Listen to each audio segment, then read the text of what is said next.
Thanks for tuning in for the 4 o'clock news and politics show. It's been a little while since we've caught up down inside the Beltway with Jennifer Lawless at American University, but there is no shortage of things to talk about today. Jennifer, how are you? Good. Happy New Year. Happy New Year. We are off to the races down in D.C. Plenty happening today, but I do want to talk about sort of the big development since the Golden Globes and the talk about Oprah Winfrey potentially running for president. What's the talk down there, and what do the Democrats think? I mean, I think it's a little bit tricky because some group of Democrats, actually most Democrats, are of the mind that we'll do whatever it takes to defeat Donald Trump. And if Oprah is beloved by everybody, or at least every Democrat, then that's what it takes. On the other hand, there are a lot of people who have really paid their political dues and who have worked very hard, whether it be in the House, the Senate, or the governor's mansion, and potentially taking on Donald Trump in 2020 is a good opportunity for them. So I think there's a little bit of conflict there. But the reality is that Oprah has not announced that she's running. She has yet to do anything to suggest that this is more than speculation. And so I think, it's a fun story, and thinking about what it could possibly look like and what a Trump-Oprah race could look like is interesting, but I think we're probably putting the horse before the cart. We probably are. Obviously, as you said, it garnered a lot of media attention. And speaking of things that continue to get media attention, the fire and the fury. Has there been a book in D.C. in recent memory that has garnered such attention and debate and division as this book? No, I mean, when Hillary Clinton released What Happened, there was certainly an attempt to find the juicy tidbits. When Donna Brazil's book came out, there was certainly a little bit of attention around that, but nothing like what we've seen with Fire and Fury. And in part, it's because of the way that Donald Trump responded to the book and responded to how he was covered. So, if you want to make a story go away or discredit an author, you probably don't want to engage. Michael Wolff was still doing long interviews all day yesterday. So, this is one of those situations. I'll be honest with you. I ordered the book last Wednesday, and I still haven't been able to get it because they have to do a second round of production. So, the outcome here is probably the exact opposite of what Donald Trump wanted. Do you feel, though, there's been so much media attention paid to it and the portions of the book, do you get the sense that the public has a pretty good understanding with the majority of the sort of most controversial aspects of the book because they're played out in the media? I think so. From what I've seen, and I've become like a scholar of watching people's impressions of what the book conveys about the White House, there are not a lot of surprises, but I think there are a lot of specific examples that help people who are already a little bit concerned add flesh to that bone. And Michael Wolff is the first person to say that, this is his account of what other people thought. And so, he has thrown journalistic norms out the window and said, this is not the way that I do reporting. And in some ways, that's a pretty smart approach, because when the Trump administration nitpicks or says that this particular detail is inaccurate, he says that's fine, he doesn't care. Right? It doesn't really take away from the overall argument. And so in some ways, that's a smart approach, but it's certainly something that everybody's reading. And I just read the other day that Tom Steyer, who's very interested in taking down Donald Trump, a Democrat, purchased and sent to every single member of Congress a copy of the book. Is there anyone, as you said, you're waiting for that second copy. When do you expect it by? I was going to say, is there anyone who hasn't read it or doesn't have it on the waiting list? I don't think so, and Amazon won't tell me. Down in D.C., again, it's all the conversation right now, but as you mentioned about Michael Wolff writing the book, getting those inside the White House sources, is there any sense, and we've seen lots of speculation, that as he says he's got the tapes, but as you said, tossing sort of journalistic norms out the window, it's just a lot of, I don't want to say gossip, but it's people who sat down with him and divulged this information mostly anonymously. Is there any concern that he stands by it, as he says, if there's some inaccuracies, he sort of takes his lumps? But is it pretty much everyone taking this book at face value?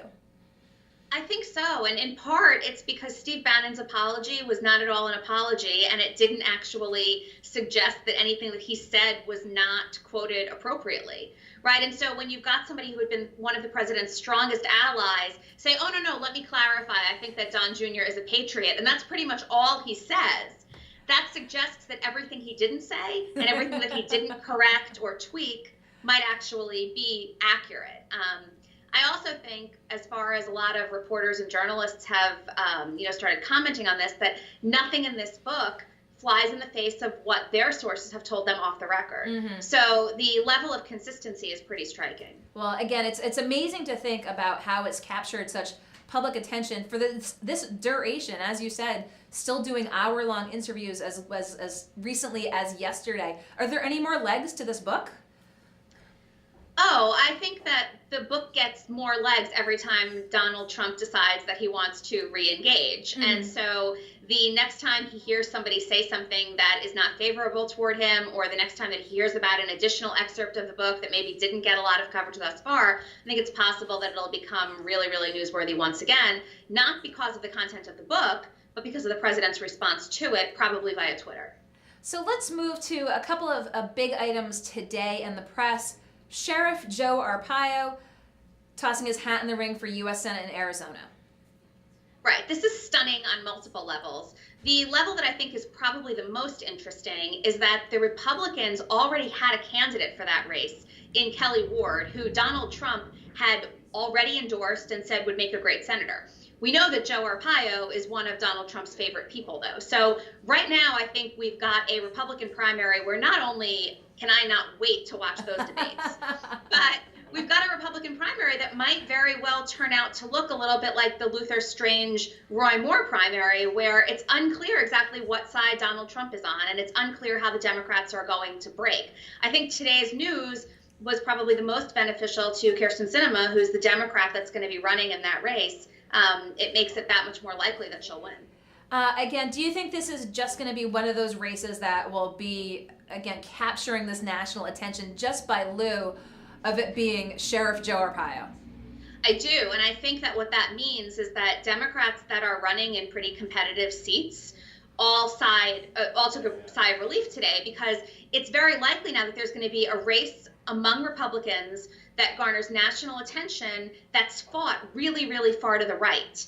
And in purple states, that means that Democratic candidates are going to be able to associate, probably, their Republican challengers with candidates whose views don't line up at all with those Republican challengers, but that line up with people like Joe Arpaio and Kelly Ward.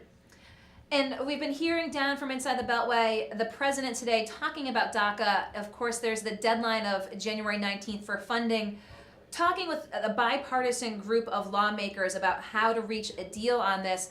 Coming across as amenable today, but again, still sticking to wanting funding for the wall in there. What's the talk inside D.C.? Right. Well, the interesting thing to me was that Lindsey Graham said it was the most interesting meeting he'd been in 20 years. And so that's pretty striking, given that we've seen what's gone on in Washington in the last 20 years, including, Bill Clinton's impeachment. But it's the two things that I think are important to look at here are, first, Donald Trump said, look, I'm going to sign whatever you guys bring me because I trust you. Let's see if that actually pans out. That's not typical Donald Trump language. Yep. The other thing that's interesting is it's now unclear how we define the word wall. Okay. And it might very well be the case that Donald Trump gets something that he ultimately considers a wall that no normal person would consider a wall. So it might just be additional funding for border security. Like a virtual wall, if you will. A virtual wall. That, by the way, Mexico did not pay for, but it's also not actually a wall, so everybody can then claim a win. It's interesting today, again, to hear these comments from President Trump, especially after yesterday talking about El Salvador and the program to allow immigrants, ending that program in particular. As you mentioned when we discussed before, questioning the timing. Why now? A couple of reasons. First is a distraction.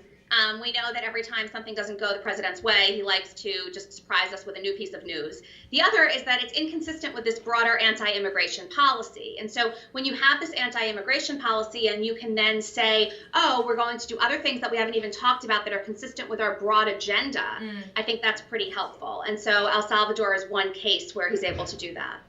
So here we are, Tuesday. The week's already gotten off to a busy start. Beginning of January, beginning of the new year. What else are we keeping an eye on in the coming weeks? Well, there's been quite a bit of speculation that Mueller's investigation might be winding down and that we're approaching a point in time where Donald Trump might actually be called to testify. And I wouldn't be surprised if over the course of the next week or so, we start to hear more about those terms and what it is that the White House is asking for, what it is that Mueller is willing to cede to the White House in terms of the conditions under which Trump would speak to his committee. It's been a win for Trump in the last week or so in that the Mueller investigation has been on the back burner, but I'm not sure that questioning Trump's mental acuity is necessarily any better when it comes to resurrecting a positive image. We did see that his appearance last night at the National College Football Championship, people had questioned that as well, singing of the national anthem. He knows like 7 words. As presidents, since the dawn of television have come under scrutiny, but is this just going to be continue to be the norm to see the press continuing to ask about his mental state? Well, I think last night is a bad example of that. We don't have to cherry pick when it comes to finding evidence for questionable things that the president has done. And so, last night, who knows what he could hear, what he could see, what was going on. I think there are far more, I think there are far clearer episodes that would suggest that maybe something is a little bit awry. The one other thing I would note here, though, is that I don't know that we have to actually go down the path of questioning his mental stability. There's clear evidence that he's not temperamentally fit for the position. And that generally goads him into demonstrating in even more clear ways that he's not temperamentally fit. I don't know that it's necessarily to the Democrats' advantage to bring in experts who have not met with the president to assess his mental stability. And if, in the course of the Mueller investigation, the president is called upon to testify, and as you had just said, we probably may or may not get the terms exactly of that, but if that piece of knowledge comes out, will there be any other news? No. So there will be no other news. And then there will also be a lot of questions. And my bet is that most of the conversation will be around the general conception of, well, what if he lies?